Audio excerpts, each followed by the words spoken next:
కొండల్లో ఎక్కి దిగుతాము, ఆ ప్రాంతానికి వెళ్ళి అప్పుడు పెట్రోలింగ్ చేసి వచ్చేవాళ్ళం అండి.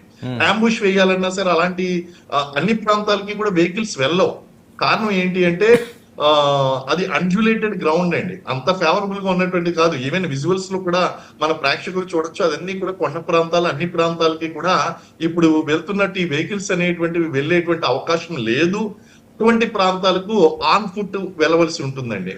అటువంటి ప్రాంతాల్లో సెక్యూరిటీ ఇవ్వడం అనేటువంటిది కొంచెం చాలా కష్టమైనటువంటి పరిస్థితి. అక్కడ మళ్ళీ సాధారణ పరిస్థితులు నెలకొనాలి అంటే గనక కొంత సమయం తీసుకుంటుంది. బట్ ఆ కాన్ఫిడెన్స్ అనేటువంటిది భారతదేశం ఆల్రెడీ ఇస్తుంది, మన ప్రభుత్వం అనేటువంటిది ఇస్తుంది.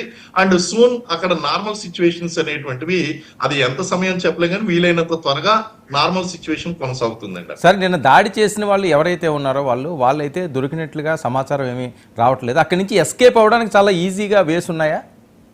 100% ఎస్కేప్ కావచ్చండి. ఎస్కేప్ అవ్వడం అనేటువంటిది చాలా ఈజీ అనేటువంటి విషయం అండి. అక్కడ ఎంత ఈజీగా ఎస్కేప్ కావచ్చు అంటే, అక్కడ ఉన్నటువంటి అన్జులేటెడ్ టెరైన్ గానీ, బ్లైండ్ స్పాట్స్ గానీ, లేకపోతే అక్కడ దుర్భేద్యమైనటువంటి వాతావరణ పరిస్థితులు కానీ వీటిని అడ్డు పెట్టుకుని ఈజీగా ఎస్కేప్ అయిపోవచ్చు. అది పెద్ద కష్టం కాదు. సో ఒక రకంగా చెప్పాలంటే జంగిల్ వార్ఫేర్, మౌంటైన్ వార్ఫేర్ కలిపినటువంటి ఇది ఒక గెరిల్లా వార్ఫేర్ అండి. అంటే మాటు వేసి మట్టు పెడతాడు, దాడి చేస్తాడు, పారిపోతాడు, నుంచోరండి, అక్కడ ఉండరు. అందరు డిఫరెంట్ కైండ్ ఆఫ్ వార్ఫేర్ అదంతా కూడా.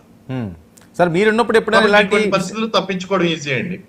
మీరున్నప్పుడు ఎప్పుడైనా ఇలాంటి ఇన్సిడెంట్లు కానీ అలాంటివి ఏమైనా చూడడం కానీ జరగడం కానీ జరిగిందా? జరిగినాయి. November 1, 1998 బాటీదార్ ఫారెస్ట్ లో జరిగిన హిజ్బుల్ ముజాహిద్దీన్ తో జరిగినటువంటి ఎన్కౌంటర్ ఏదైతే ఉందో, ఆ ఎన్కౌంటర్ లో కూడా ఇలాంటి సిచ్యువేషన్స్ మేము ఫేస్ ముజాహిద్దీన్ తోట హిజ్బుల్ ముజాహిద్దీన్ అండి, హిజ్బుల్ ముజాహిద్దీన్ మిలిటెంట్స్ తో. And in that operations we killed 5 militants also. So ఇవి రొటీన్ గా ఇంతమంది గతంలో జరిగేవండి, బాగా తగ్గిపోయినాయి. ఎప్పుడైతే ఆర్టికల్ 370 రద్దు చేసామో బాగా తగ్గినాయండి. సార్, అక్కడ వాళ్ళతో మీరు మాట్లాడడం జరిగిందా? మీ ఆఫీసర్స్ ఎవరితో ఇప్పుడు ప్రెసిడెంట్ ఏం చెప్తున్నారు సార్? వాళ్ళు ఎలా వచ్చారని ఏంటని ఏమైనా ఇన్ఫర్మేషన్ ఇచ్చారా? ఇక్కడ ఇన్ఫర్మేషన్ అంటే ఇప్పుడు మనకి బయట ఉన్నటువంటి confidential information we are not suppose to share and but one thing మీడియాలో వచ్చినటువంటి మీరు కూడా చూసారు, they have carried out a recce అనేటువంటి నిర్వహించారు.